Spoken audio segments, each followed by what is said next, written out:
हम कैसे सुनते हैं। हम कैसे सुनते हैं। जो आवाज़ हमारे कानों तक पहुंचती है वह पहले कानों के पर्दों में कंपन पैदा करती है। यह कंपन 3 छोटी हड्डियों के द्वारा कानों के मध्य भाग अर्थात मिडल ईयर, हैमर एवं स्टीयर से गुजरकर कॉक्लिया तक पहुंचती है। इसका परिणाम कॉक्लिया के द्रव में गतिमय होता है। कॉक्लिया के अंदर संवेदनशील कोशिकाएं यानी कि सेंसिटिव सेल्स होती है जो कि इन गति को नोट कर लेती है और न्यूरल क्रियाओं की शुरुआत हो जाती है।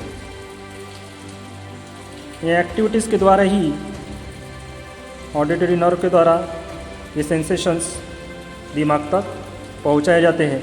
इस प्रकार से हम सुनते हैं। मानव और अन्य स्तनधारी प्राणियों में कर्ण या कान श्रवण प्रणाली का मुख्य अंग होता है। कान वह अंग है जो ध्वनि का पता लगाता है।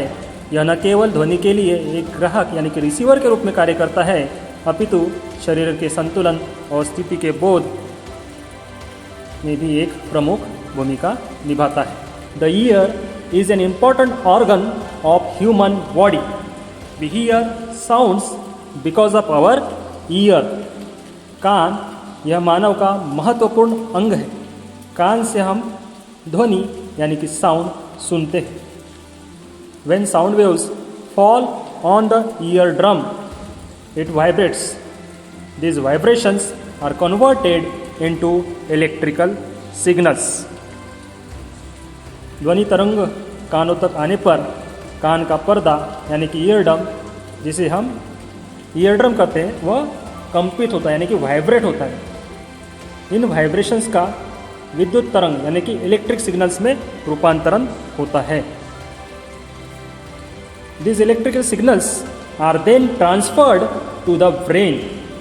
इन विद्युत तरंगों को मस्तिष्क यानी कि ब्रेन तक भेज दिया जाता है।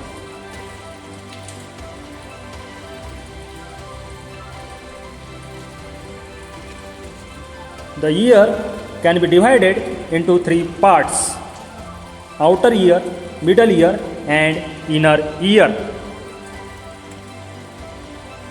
कान के 3 भाग होते हैं: बाह्य कर्ण, मध्य कर्ण और अंतःकर्ण। अब सबसे पहले देखेंगे बाह्य कर्ण। बाह्य कर्ण यह बाह्य परिवेश से ध्वनि एकत्रित करता है। एकत्रित ध्वनि श्रवण नलिका से मध्य कर्ण की खोखली जगह तक पहुंचती है। आउटर ईयर और pinna. The outer ear collects the sound and passes them through a cavity in the middle ear. Its peculiar funnel-like shape helps to collect and pass sound into the middle ear.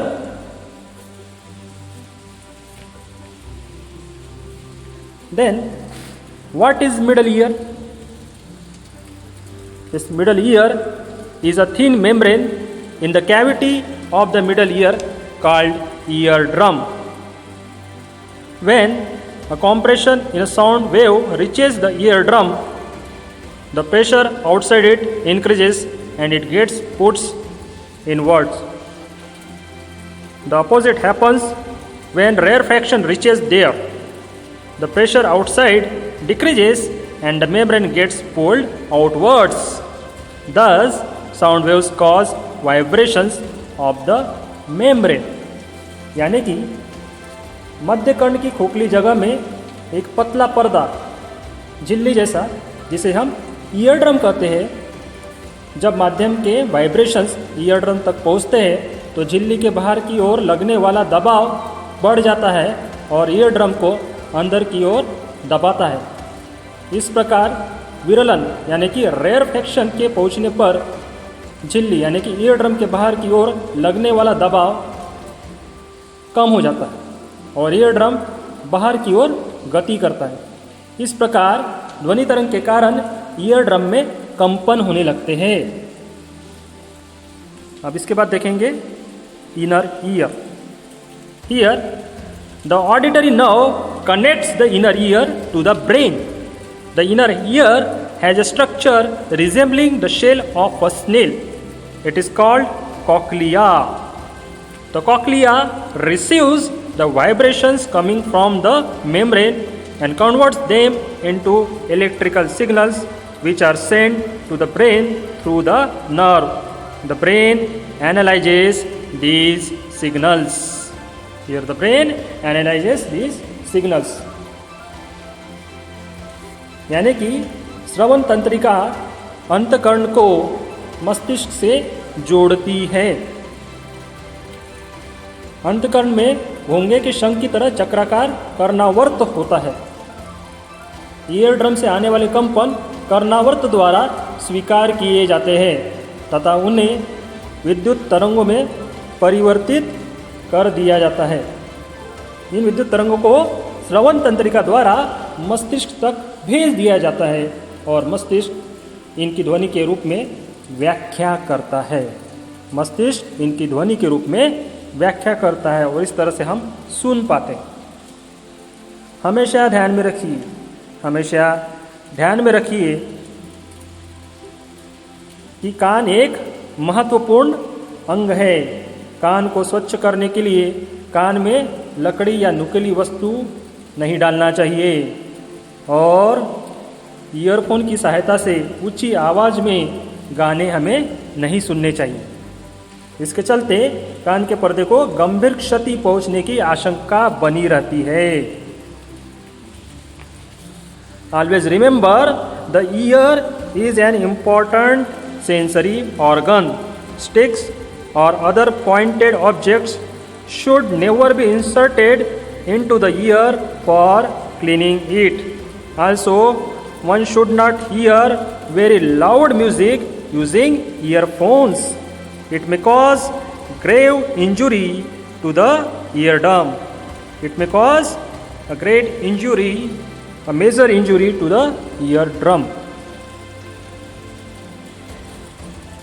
So, what is eardrum here? The eardrum is a thin piece of skin like tissue that is stretched tight like a drum. The eardrum is divided into two general regions, that is pars flaccida and pars tensa. मानव और अन्य स्तनधारी प्राणियों में कर्ण या कान श्रवण प्रणाली का मुख्य अंग है। कान वह अंग है जो ध्वनि का पता लगाता है। यह न केवल ध्वनि के लिए एक ग्राहक यानी कि रिसीवर के रूप में कार्य करता है, अपितु शरीर के संतुलन और स्थिति के बोध में भी एक प्रमुख भूमिका निभाता है।